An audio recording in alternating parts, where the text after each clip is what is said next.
Hi, I'm Dr. Elliot Adam from ElliotOracle.com. I'm also the author of the award winning Fearless Tarot and Tarot in Love Consulting the Cards and Matters of the Heart. Both books are available online wherever books are sold. And if you're looking for a fearless approach to tarot that isn't emphasizing doom or gloom or terrible outcomes, you're going to get a lot out of these books. And it is time for this week's Oracle reveal. So, earlier on my social media, I placed up a photo of three different animals, and I asked you to use your intuition and ask yourself which animal's calling to you because that animal has your message. And the three animals were the sea turtle, the phoenix, and the cat. So, if you're just joining me now, ask yourself which animal seems to be getting caught in your head. It doesn't have to be your favorite animal, just has to be the one that seems to be calling to your attention because that animal has your message. So let's go into those of you who picked the sea turtle. And the sea turtle really is that perfect blend between land and sea. And sea turtle could be telling you that maybe it's time to get a little bit more grounded. If you've been feeling a little bit loopy or too caught up in your emotions, that element of earth could really ground you or balance you out. And likewise, if you've been too earth, too focused on the mundane, too focused on the practical, it may be time to delve into those deep waters of your spirit again and to explore what your emotions need at this time. First card for the sea turtle is where is it best to place your focus? And we get the very rigid King of Swords. And for me, the King of Swords will often come up when you're involved in a situation this week where there's not a lot of wiggle room. This is a card that represents or emphasizes the upholding of laws or even rules or the status quo. And the King of Swords can represent people or organizations that you're having to work with or work through that really don't allow for error or don't allow you a lot of flexibility or freedom. And so it's so important at this time that you're able to adapt within the confines of whatever you're being restricted by at this time. And also, the King of Swords can sometimes represent that you're needing to lose your rigidity. Perhaps you've been embedded in something that's been so rigid for so long that you've forgotten to be imaginative or see what other possibilities might lie outside of this rigid structure. But either way, I just think the King of Swords is telling you that there is some restriction around you at this time. And you're going to want to use your mind and maintain your power to overcome whatever challenges present themselves. The next card is going to be advice from your inner wisdom. And we get another swords card with the Seven of Swords. And a lot of people hate this card because it shows a thief on it. But I like to look a little closer at this card and think, yeah, well, there is a thief there, but what's happening? We can see that there's a military in the background of the card, and that these soldiers have set up their tents. They might have invaded this man's homeland.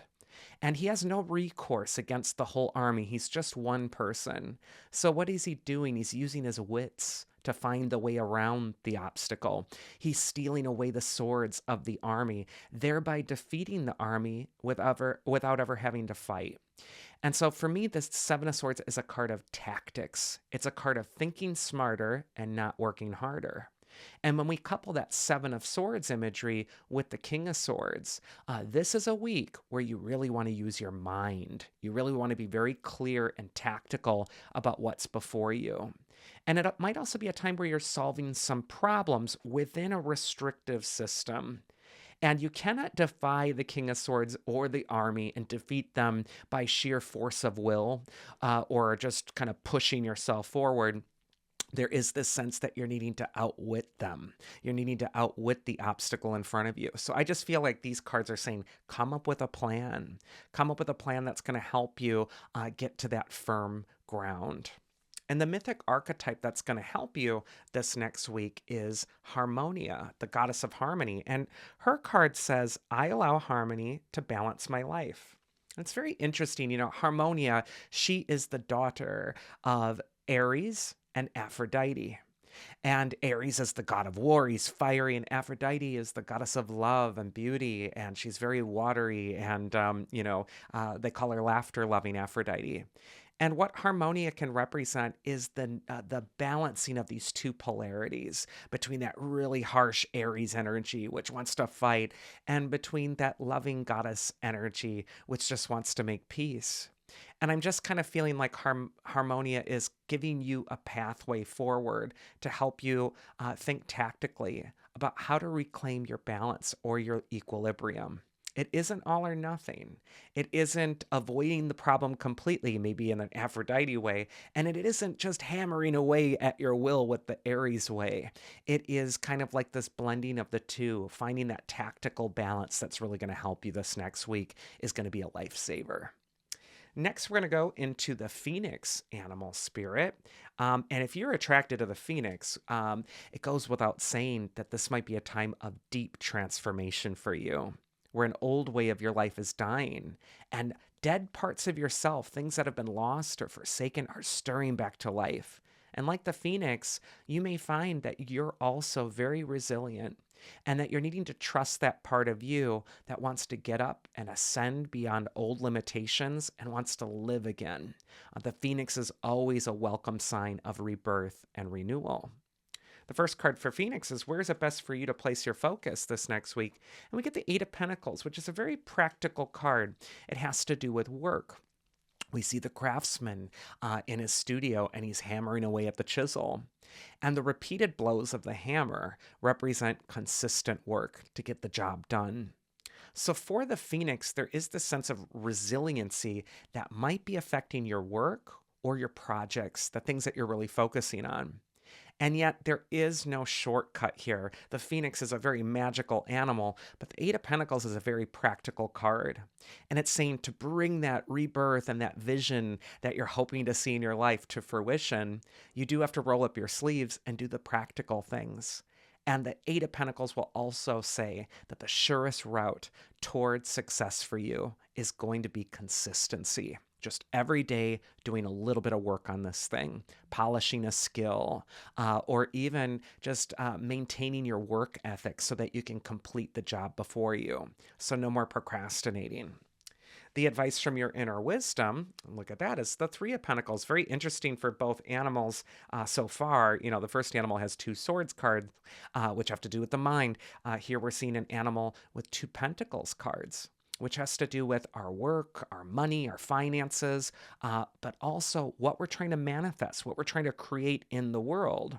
And it can also have to do with our values, what we feel is worth our time. That is another meaning for Pentacles cards.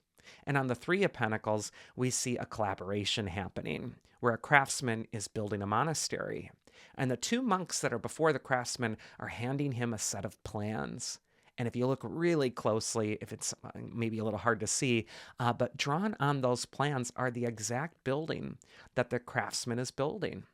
And so this is a card of having vision. And it's a card of thinking ahead about what you're planning, what you want, writing it down, or coming up with a game plan, but then actually manifesting it. The Three of Pentacles is long associated with learning and education. And the thing that might make your dream come true or come back to life is by learning more about it. And, my husband always jokes about this. He says, I'll say, I don't know what to do about the, and he'll say, well, you know what? There's this magical thing called the internet of which you could just like type in anything and get an answer to whatever you're feeling helpless about right now. So too with this card, I just kind of feel like it may feel paralyzing because you don't know where to start or how to begin or what to do next. And this card is saying to reach out to those people who are in the know or to research it yourself. Find those answers, use the internet, or even use the internet to find those people who can give you the answers that you're looking for. But this is always a card as well of delving into what you're fascinated by or what your interests are. And then the mythic archetype that's going to help you, we see him a lot, is Hephaestus. And how appropriate, because Hephaestus is the craftsman of the gods. He's constantly working. And a little bit of a spoiler alert, I'm now working on a tarot deck of Greek mythology that should be coming out later this year. And on the Eight of Pentacles, the first card, I actually depicted Hephaestus in his studio, kind of working, hammering away, just like he does in his forge. The card of Hephaestus says, awareness of my flaws generates the insight to build my strengths. And I kind of feel like, Hephaestus, because he was disabled, he wasn't able to walk, without aid. It can sometimes be an archetype that says sometimes the things that wound us or create a challenge or opposition in our life aren't a curse at all. They're actually the very thing that's going to make you step up, sharpen your skills, be better, learn beyond, and then also unveil something that really connects with other people. I just feel like the Phoenix is involved in some very important life's work stuff coming up, and it's not a time to shy away from it. And it's also not a time to try to be perfect. Instead, utilize all the things that you might have learned through the dying process of the Phoenix. The Phoenix is always about rebirth, but it has to go through that death process first. It has to go through that trauma and that ending. You too may need to think back to your traumas, your endings, your difficulties, and repurpose them as tools that are going to enhance what you're trying to accomplish. It makes you more human, more relatable, and it's definitely an asset. It's not something to shake your fist at and feel like you're powerless and victimized by it any longer. And then finally, we're going to go into the cat. And I'm a huge cat lover. Cat can be a symbol of independence. It could be an animal spirit that's calling you to be a little bit more nonchalant when it comes to the opinions of other people. Cats also make up their own minds. Dogs are so eager to please. They want to just kind of do whatever it is going to be to make you approve of them and love them. And cats are kind of like, I don't care if you approve of me or not. I'm going to do my own thing. And so if you're attracted to cat this next week, it might be a time where you're really just letting that independent streak come out. And it also might be a time where you're aligning with something magical, almost sensual, mysterious. The cat is such a mysterious creature as well, and also delves into that really almost psychic, magical realm. First card for cat is where is it best to place your focus? We actually get the Five of Pentacles. And the Five of Pentacles can sometimes be called the poverty card. It has less to do with a dollar amount, however. Just because we see the Five of Pentacles doesn't mean that this week you're going to be poorer or poorer. Although it can mean that. It could say, watch your investments or watch out for spending money on something really stupid that you don't need, that you can't afford right now. This could be a card of being very practical about that. But for me, the Five of Pentacles cuts a little deeper. It can kind of represent more poverty consciousness, which is an insidious thing that even wealthy people suffer from.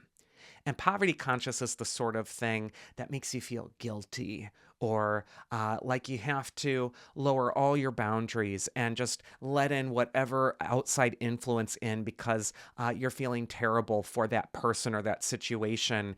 And then you're feeling obligated like you have to fix it. Sometimes this card can also represent letting in people that are using you or taking more from you than they're actually giving.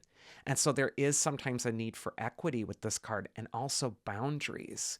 It is one thing to be compassionate and helpful, but it's another thing to feel like it's your sole responsibility to let in every problem of the world into your home, into your mind, and let yourself completely be a sacrificial lamb for it without really maintaining some strong boundaries. So I just kind of feel like there's a line here with the cat. I'm almost feeling like there's a nonchalance that you need to exhibit this next week, especially if people are trying to make you feel guilty or horrible for them in a way that is actually disempowering you and disempowering them as well. And so it might be a time, there's an old saying, give a man a fish, you feed him for a day, teach a man to fish, and you feed him for a lifetime.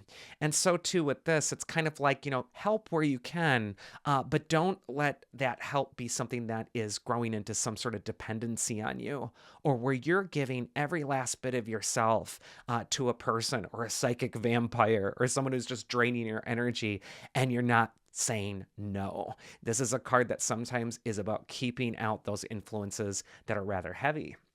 Next is advice from your inner wisdom. And whoa, Cat, we got the devil card, which is right in alignment with that first card of the Five of Pentacles that I was talking about. You know, the devil card is a manipulator, and he manipulates people with lies. He tells them that they're trapped. He tells them that they suck and they can't do something, or that they need him, or that they're limited.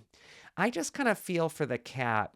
Whoever you've learned in the past has been manipulative, has betrayed trust, or who is basically making you feel at the end of your interactions as if you're drained and you just don't have anything left in you and they just want more.